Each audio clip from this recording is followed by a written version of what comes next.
O nosso recorte hoje é um recorte da mais fina importância.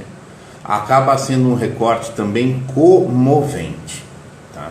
Nós vamos falar da questão mais importante de que alguém pode receber, o maior tesouro com que alguém pode ser agraciado, e é um tema diretamente ligado ao analfabetismo funcional, porque a má recepção disso implica um grande perigo de cair na vala do analfabetismo funcional, sim. O assunto de hoje é a literacia familiar. Tá? É completamente falso, é completamente absurda a ideia de que crianças cheguem na escola como uma página em branco e que a escola vai educar. Pega todas as páginas em branco, terceirizou para a escola e agora vai se escrever a história cognitiva dessas crianças. Quanta ilusão, quanta falsidade, É triste, porque a maioria de nós somos um país de órfãos. Tá? Órfão no sentido amplo, não é só não ter o pai, não ter a mãe, é não receber a função paterna e a função materna, entre as quais está a literacia familiar. O que é a literacia familiar? A literacia familiar, eu vou pegar aqui a definição do Carlos Nadalim, tá? É interagir, conversar, ler em voz alta com os filhos, estimulá-los a desenvolver, por meio de estratégias simples e divertidas, 4 habilidades fundamentais. Ouvir, de longe é a mais importante. Mais importante das nossas habilidades é ouvir. Falar, ler e escrever. Nesse sentido que está se tratando aqui de literacia familiar, não alcança ainda, gente, a alfabetização propriamente dita. Aqui é um nível de diálogo, acima de tudo, guardem esse gancho, ler em voz alta. O ler dialogado e dialogado em voz alta. Não é nem o objetivo de ensinar a alfabetização aqui. É ter contato com os símbolos, ter contato com a transcendência da linguagem, com o aspecto simbólico dela. Muito antes de aprender a ler, no sentido da alfabetização, o letramento já começou. A criança já viu o ônibus, já viu que tem placa de ônibus que é diferente uma da outra. Ela não tem alfabetização ainda para decodificar as letras do ônibus, mas ela já sabe que ali é um símbolo. Ela vai em um lugar, sabe que tem um símbolo de banheiro, tem um símbolo de entrada, de saída. O letramento já começou, antes mesmo dela ser alfabetizada. Ela já vai saber que tem um manual de instrução de um aparelho e que tem um livro, que são expressões, são meios de expressão de linguística diferentes. Não decodifica, mas ela tem uma grande ideia. Tá? E então já começou o letramento. E esse letramento será tanto mais tonificado, quanto melhor, num primeiro momento, ela consegue ouvir. Para que ouça bem, alguém tem que querer falar com ela, com atenção para ela. Um diálogo exatamente personalizado ali. É uma ilusão achar que alguém vai saber ler se não souber ouvir bem. Essa é uma função da mais elevada intimidade, muito íntima. É o primeiro contato com uma externalidade também, tá? E ela tem que ouvir muito e tem que saber que estão falando é para ela, dirigido para ela. O pai tem que ir para o pai, no sentido pai e mãe, que não interage com o filho, gente. Ou é interação meramente funcional. Pega lá, sei, agora não sei o que, não tem diálogo, tá? Não tem uma conversação, uma consideração positiva. É uma interlocução, locução com você, tá? É onde vai ter uma dimensão de afeto, tá? E de ensino junto, tá? Então o que acontece? Mas não pode, muitas vezes, não confundir isso, não confundir a literacia que eu estou dizendo aqui com homeschooling. Literacia tem que ser uma coisa espontânea, constante, natural, dentro de uma casa, em especial com essas crianças. O homeschooling vai exigir tudo isso mais um aspecto formal. Se é um esquema clássico de homeschooling na família, ok, é segunda-feira, 10 horas, o pai vai sentar para ver tal coisa. A mãe, não sei quando, não sei onde. Entrou dentro de um formalismo. A literacia familiar é muito mais ampla, tá, do que o conceito de homeschooling. Tá? E não tem nada a ver fazer literacia familiar para que viabilizar o homeschooling. A literacia familiar tem que ser exercida porque ela tem que ser exercida para tudo, é constituinte da criança. Nós somos seres linguísticos, tá? E nós precisamos ter esse fomento dessa linguagem já em casa. Muita atenção. Acima de tudo, faça seu filho ouvir bem. Isso. Se tem alguém sobre o qual ele tem que ser um bom ouvinte. Se ele é um bom ouvinte, então ele vai fechar outra etapa com a boa fala. Bom ouvinte, você vai começar a criar a condição de percepção e o vocabulário receptivo. Se ele dispuser de um vocabulário receptivo razoável, então ele terá um pequeno, um menor pelo menos, vocabulário expressivo.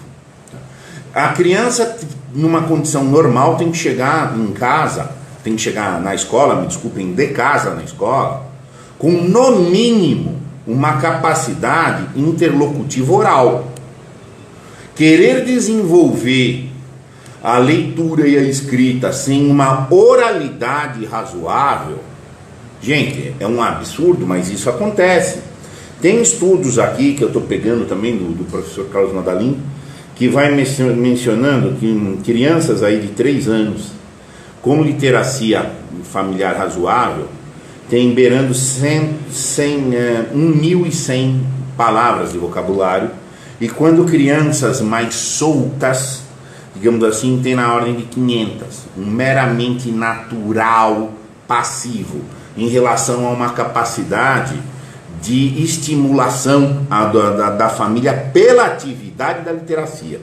A literacia vai ter vários elementos que a gente vai decompor ao longo das próximas lives, tá? Mas o que eu quero destacar aqui é a seguinte coisa: falar, ler, dialogado e em voz alta. Isso é muito importante. Uma coisa que às vezes as pessoas não sabem, normalmente não sabem e às vezes se espantam, é que a leitura silenciosa é uma coisa que veio da escolarização. Antes da escolarização ser a regra, o padrão de leitura era em voz alta. Era natural que o cara ia ler, tudo, porque normalmente as pessoas estavam mais sozinhas. O ensino era mais mestre-discípulo ou o autodidatismo, tá? E as pessoas aprendiam a ler em voz alta, tá?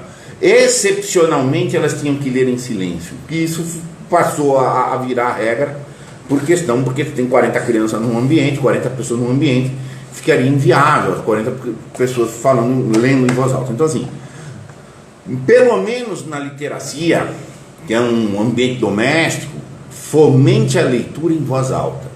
Ela vai gerar uma apreensão, uma consciência fonológica maior, uma apreensão maior, uma ordenação muito maior. Então leia para o seu filho dialogadamente, em voz alta, muito frequentemente. Esse é o mínimo, é a primeira etapa. Leia, obviamente, assuntos de interesse dele. No diálogo existe uma figura que a gente vai dedicar uma live a isso, que é a modelagem linguística, que é o jeito de você corrigir a questão do desenvolvimento da fala. Então, audição e fala fundamental, tem que interagir. Vocês conhecem família que não interage? Ou interage com secura? Interage com meramente, já reproduz dentro da casa o analfabetismo funcional? Eles só funcionam, pega, vai, sei, não fala. Vai para a televisão, exatamente para não interagir, não praticar a literacia, tá? Ao longo das próximas lives a gente vai decompor etapa a etapa da literacia. Tá aqui no estudo, e esse é o mais importante, gente. É o mais importante. E é a literacia familiar que pode fazer uma alteração na substância das pessoas. Uma criança mais pobre, com menos recurso, ABC, com escola inferiorizada, ok. Mas se gozou da literacia familiar, ela assimila o que tiver, tá? Ela vai adquirir o que quiser, tá? Ela vai assimilar aquilo que ela quiser e consegue transpor o outro. O que é literacia? É como uma cultura da língua, cultura das palavras. Literacy em inglês quer dizer como cultivo da linguagem, tá? Então literacia, a atividade de cultivar linguagem, cultuar o problema da língua, do som, da palavra, da expressão e etc. Tá? Eu estou bastante convencido, a literacia familiar, tem um trabalho disso do Carlos Nadalim, que é o secretário nacional de alfabetização, e ele usa muita referência americana nos trabalhos dele. Eu sou bastante convencido que ele trouxe literacia familiar da tradução do literacy, do inglês. Tá? Existe o trabalho do Carlos Nadalim, que é gratuito, que está sendo fomentado pelo Ministério da Educação, que é o Me Conta. Vocês podem baixar o Me Conta. Tá? Carlos Nadalim, quem não sabe, ele é secretário de alfabetização, e ele desenvolveu um esquema de pré-alfabetização, e a literacia pode ser bem isso, uma pré-alfabetização, uma pré-escolarização, tá? E também um reforço, evidentemente, porque ela continua, mas a criança não pode chegar na escola como uma folha em branco, tá? E aí você já deixa a coisa bastante diagramada.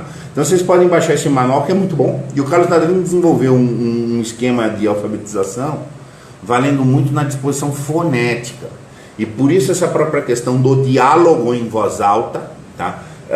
Da leitura dialogada, tá? Mas qual é a grande questão? Literacia familiar, tá? E eu não vou economizar a palavra aqui para dizer que a criança desprovida da literacia familiar, em certo sentido, ela é órfã. E não tem nada a ver aqui com cultura do pai, não tem nada a ver aqui com condição social, com condição familiar, tem a ver com atenção.